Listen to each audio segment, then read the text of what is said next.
page turners, and welcome back to the channel. I'm Matthew, the man with a hat who reads. And today, it's time to look back a little bit more on the year. Something weird floating around there. It's time to look back a little bit more on the year. This past year, I was, of course, doing a Neil Gaiman novel reread. And I thought for today's video, I would just kind of rank them from my least favorite to my favorite. This list is different from what it would have been a year ago at this point. Some of the books I didn't care for as much on the reread. Some of them I liked even more. So, just a reminder of what it was I read for the whole year, for the month. It was every other month, so there was Neverwhere, American Gods, Anansi Boys, Stardust, Good Omens, and The Ocean at the End of the Lane. So, those are the 6 I read, and now let's talk about them and rank them from my least favorite to my favorite. And full disclosure, I pretty much liked all of these. There was only one of them I debated not keeping in my collection, but I've decided now to keep it just to have that full set. So let's, without further ado, dive in. So at number 6, my least favorite of these, Neverwhere. I don't understand why. The first time I read this was the second book by Gaiman I read, because I had read Stardust first, because I'd seen the movie and then read the book. And I thought this was okay. It just felt like a weaker Stardust in my mind, a little bit more real world set, but with sewers. And rereading it, I did struggle with this one. I slogged a little bit with this one back in January, and just,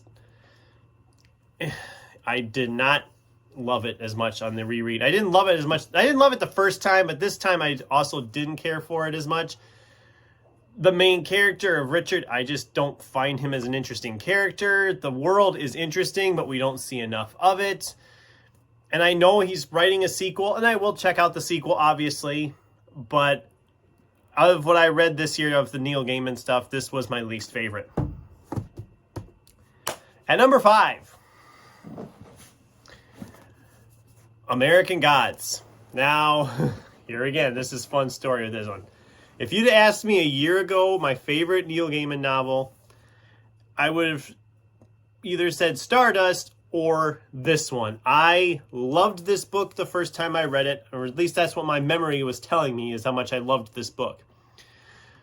So I was really excited to dive back into this. And when it started, I was flying through this again. I remembered a lot of it. All the sequences at the House in the Rock, which, if you've never been there, it is indeed as weird as it is depicted in the book. It's one of my favorite places to travel to and visit. But then this book did something weird. About midway into it, it just grinds to a complete halt. And it just stops. The plot doesn't seem to be moving forward. We're just kind of sitting there. Shadow is sitting here waiting, and we are essentially sitting there waiting with him. And it really drags this book to a halt, like I said. It probably hurt me the most on that, because I loved the beginning of this, and I loved the end of it. But that middle section, there's a chunk of pages in the middle where it just grinds to a halt. And it kills me to say that, because I do still love this book. I love a lot of the ideas in it. I love a lot of what's going on.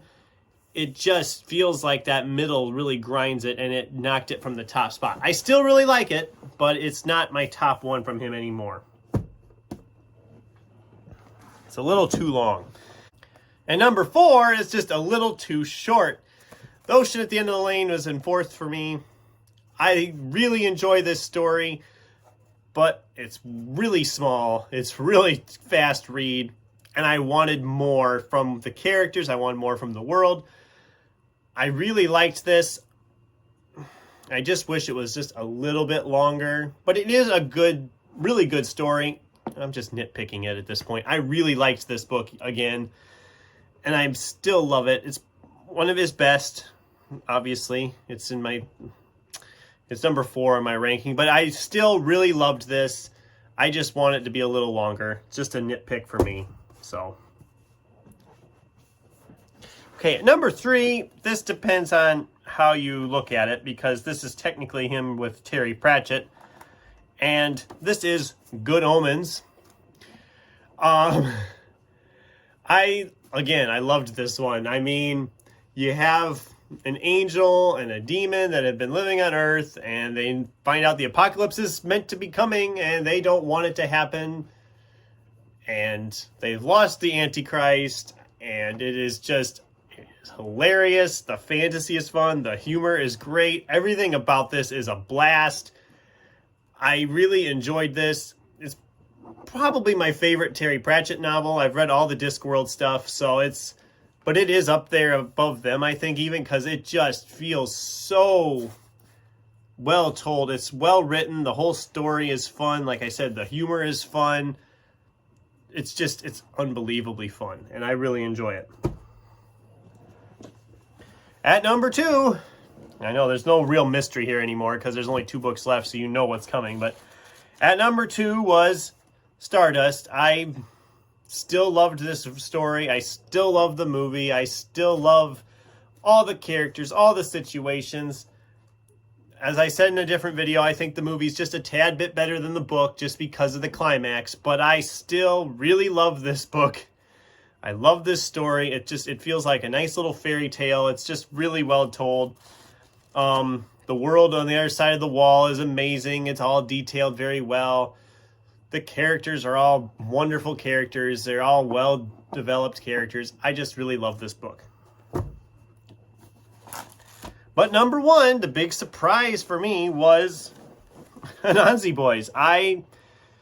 This is this sort of sequel to American Gods, and the first time around, I think I was expecting more like fantasy-esque stuff, and there is fantasy stuff in here, of course, but I just went into this with looking for more fun, and I had a lot more fun with this book this time around than I did the first time around, which is weird, and I still love that cover. Glowing spider web is coming to get you. Anyway, I still love this.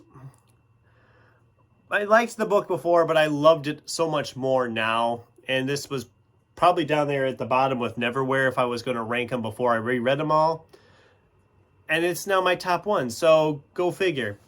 I loved everything on this. It's hilariously funny. The fantasy when it shows up is fun. The characters are all fun. It's just a really great, great time. So yeah, that was my Neil Gaiman reread for 2022, ranked from the best to the worst. And it was a good year for reading, and the rereading, like I said, I reread all these. There was a few others I reread throughout the year. I'm still working on Unholy Night for the year. So pretty much everything I had planned to reread this year in that video I made almost a year ago now has been reread. I didn't get to Battle Royale, but that's okay. I have just too much other stuff I'm trying to read right now. But I will be doing a video talking about my reread plans for next year, coming up here probably in a week or so. Obviously, it'll be before the new year, of course. And what were your rereads this year? What were your favorite rereads for the year so far? Because there's still a little time. I'd love to hear from you in the comments down below. Thanks for watching, and until next time, keep turning pages.